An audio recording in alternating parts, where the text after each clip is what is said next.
રઘુગણ રાજાને શાંતિ થઈ અને ભરતજી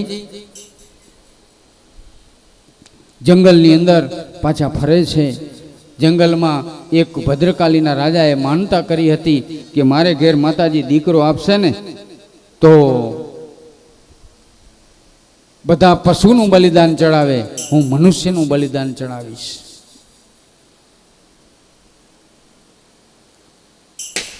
ભરતજી જંગલમાં ફરતા હતા, ફરતા ફરતા ફરતા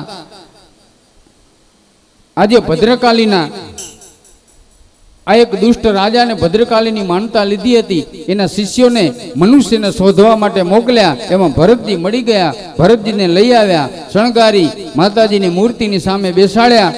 માતાજીએ દીકરો આપ્યો છે તો આ મનુષ્યનું બલિદાન માતાજીને આપવાનું છે। ભરતજી તો બિલકુલ બેઠા છે અને બેઠા બેઠા ભગવાનનું સ્મરણ કરે છે, એને કોઈ ભય નથી, કોઈ બીક નથી।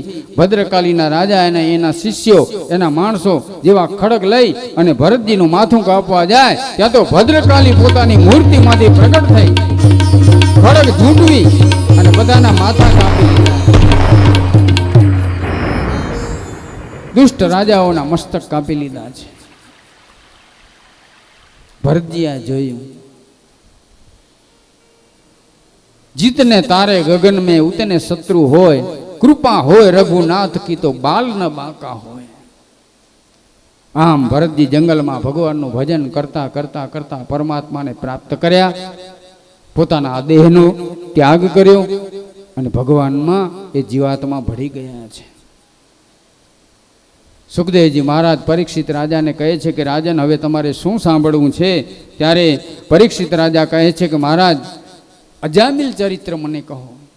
કાન્યકુબ્જ નગરની અંદર એક અજામિલ નામના બ્રાહ્મણ રહે, દાસીના સંગથી એ દૂષિત થયા હતા। એટલે કે સંગતથી માણસ બગડે, સોબતથી માણસ બગડે। આપણે કોની સાથે બેસીએ ઉઠીએ છીએ એના ઉપર બહુ મોટો આધાર છે।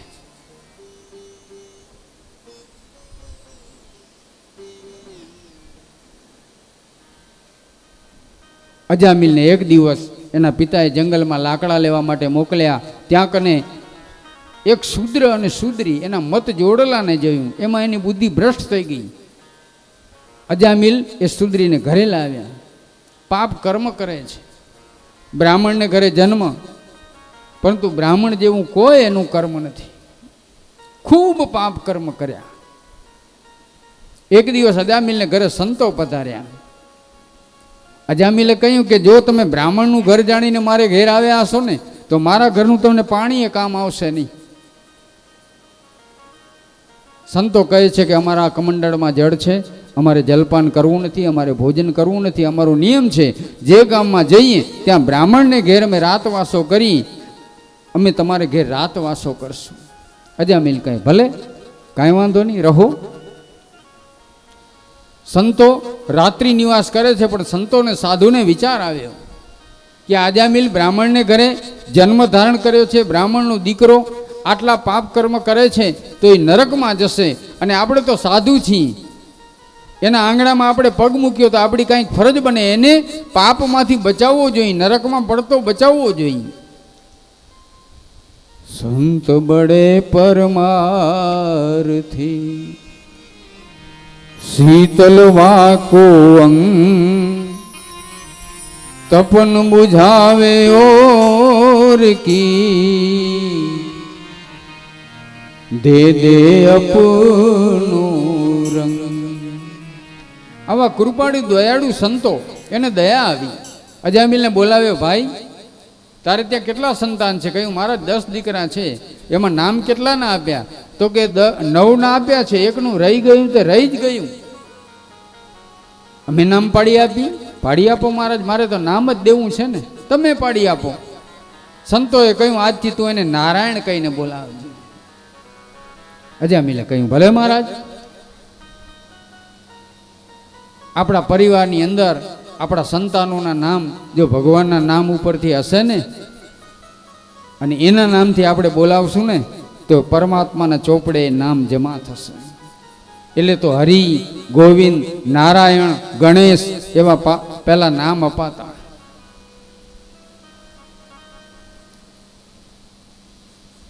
અજામિલ નાનો દીકરો નારાયણ આખો દિવસ નારાયણ નારાયણ કરે, એને બોલાવે, આખો દિવસ નારાયણ નારાયણ, પાણી લઈ આવ, નારાયણ આમ કર, નારાયણ આ લઈ આવ. પધારો મહારાજ શ્રી.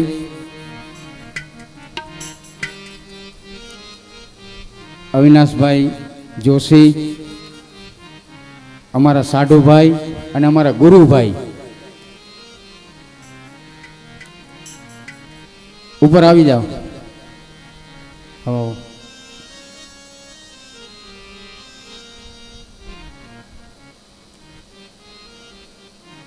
ખૂબ ખૂબ સ્વાગત, સન્માન.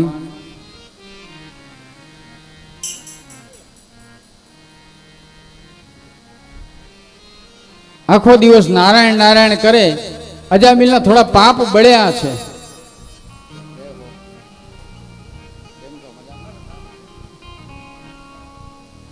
અજામિલના થોડા પાપ બળ્યા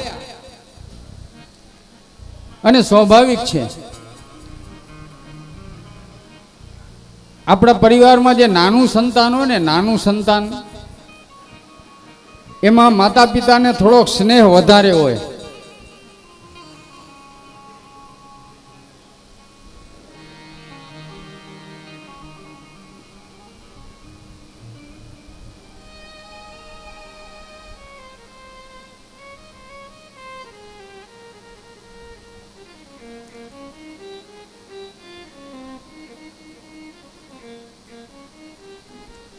નાના સંતાનમાં માતા પિતાને સ્નેહ થોડો વધારે હોય, પ્રેમ વધારે હોય. એમાં મોટાએ કોઈ દિવસ માઠું ન લગાડવું, આ તો એક કુદરતી છે, સ્વાભાવિક છે.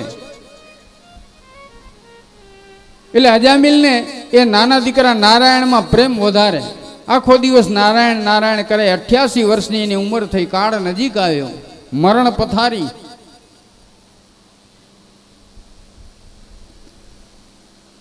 હા, એણે કામ એવા કર્યા છે, કર્મ એવા કર્યા છે, પાપ એવા કર્યા છે, એટલે યમના દૂતો એને લેવા માટે આવે છે. છેલ્લી અવસ્થામાં યમના દૂતો એને જોઈ અને અજામિલ ભયભીત થઈ ગયો. કાળ પાસ ખખડાવતા, રૌદ્ર રૂપ જેનું, ભયભીત થઈ ગયો.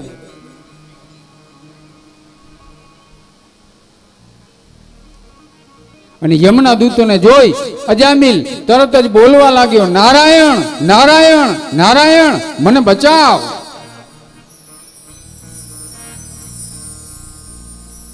ભગવાનના કાને અવાજ સંભળાયો અજામિલનો. ભગવાને તરત જ પોતાના પાર્ષદોને મોકલ્યા, જાઓ અજામિલને યમના કાળ પાસથી મુક્ત કરો. ભગવાનના પાર્ષદો ત્યાં કને આવ્યા. અજામિલને યમના દૂતોના કાળ પાસથી મુક્ત કર્યો. ત્યારે યમના દૂતો કહે છે ભગવાનના પાર્ષદોને, તમે કોણ છો? આ તો પાપી જીવાત્મા છે. યમરાજા એમને આજ્ઞા આપી છે, આને નરકમાં નાખવાનો છે. ભગવાનના પાર્ષદો કહે છે કે અમને ભગવાનની આજ્ઞા છે, અજામિલને અમે છોડાવવા માટે આવ્યા છીએ. અજામિલ આ સંવાદ સાંભળે છે, યમના દૂતો અને ભગવાનના પાર્ષદોનો વાત સાંભળી અજામિલે. યમના દૂતો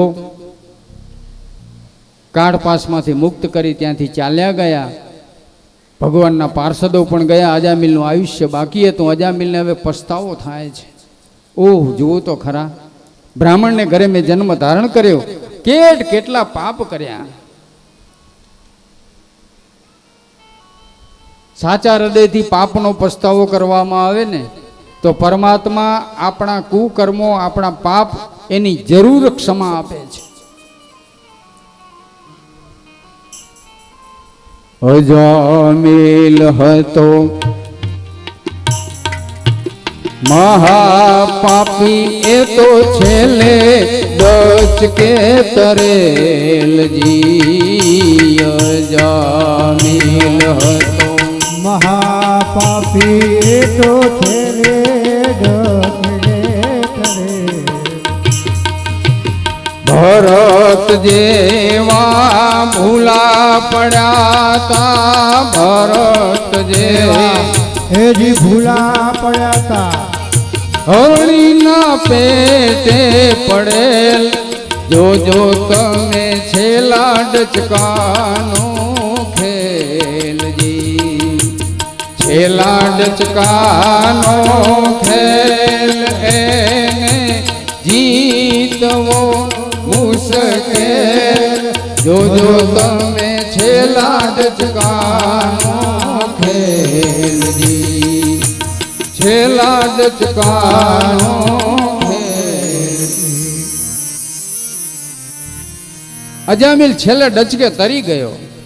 ભરત જેવા ભૂલા પડ્યા હતા, જિંદગી આખી પાપ કર્યા, પણ અંતકાળે નારાયણનું નામ લીધું તો આપણને એમ થાય કે હવે આખો જન્મારો આખી જિંદગી તો પછી ભગવાનનું નામ લેવાની જરૂરત ક્યાં છે, છેલ્લે લેશું.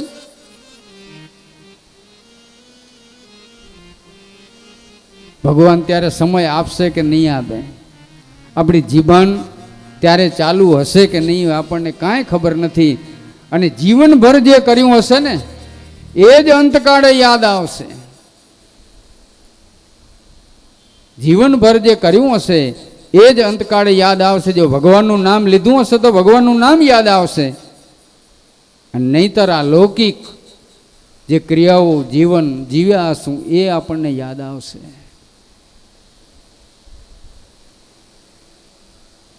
અજામિલને ખૂબ પસ્તાવો થયો. સાચા હૃદયથી કરેલા પસ્તાવો, પશ્ચાતાપ એ પરમાત્મા ક્ષમા કરે છે. કદાચ કાંઈ પાપ થઈ જાય, ભૂલ થઈ જાય તો ભગવાનની પાસે ક્ષમા માગી. અને આપણે તો કચ્છમાં જીવતો જાગતો દાખલો અંજારનો જેસલ તોરલ, જેસલ જાડેજાએ કેટલા પાપ કર્યા, કોઈ પાપનો છેડો નહીં, કોઈ અંત નહીં. જેની આંખથી નાના બાળકો કંપે ધ્રુજે, આવો જેસલ એ જ્યારે કાઠિયાવાડ એ તોડાદેને લેવા, તોરી રાણીને લેવા, તોરી ઘોડીને લેવા માટે એ કાઠિયાવાડ જાય છે, ત્યારે દરિયાઈ માર્ગનો રસ્તો, આવા રોડ રસ્તા નહીં, એ વાણમાં હોડકામાં આવે છે. ભયંકર રસ્તામાં તોફાન આવ્યું. નૌકાની હાલક ડોલક થવા લાગી. જેસલ જેવો જેસલ ધ્રુજી ગયો. જ્યારે મોત સામે દેખાય ને ત્યારે ગમે તેવો મર્દ જેવો મર્દ હોય ને એને ભય લાગે, મૃત્યુનો ડર લાગે.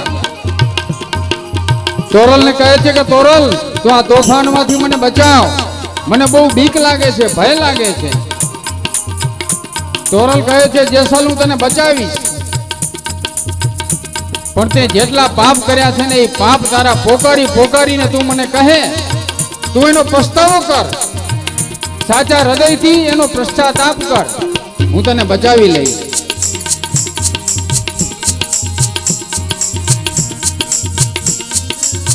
અને ત્યારે જેસલ કહે છે તોરલને પ્રસિદ્ધ કથા, પ્રસિદ્ધ પદ, પાપ તારું પ્રકાશ જાડેજા, ધર્મ તારો સંભાળ રે,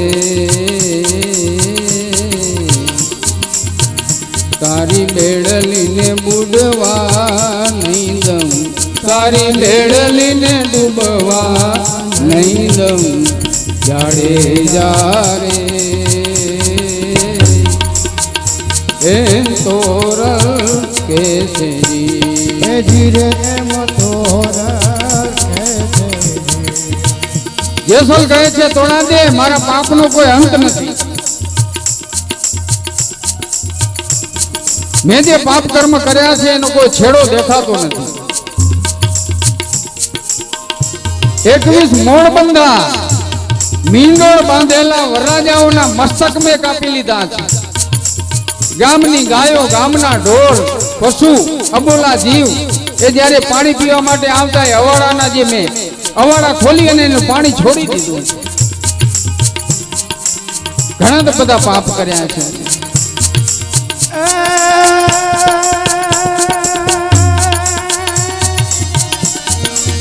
વારી ઘોડરેથી ગાય સતી રાણી, વારી રે ઘોડરેથી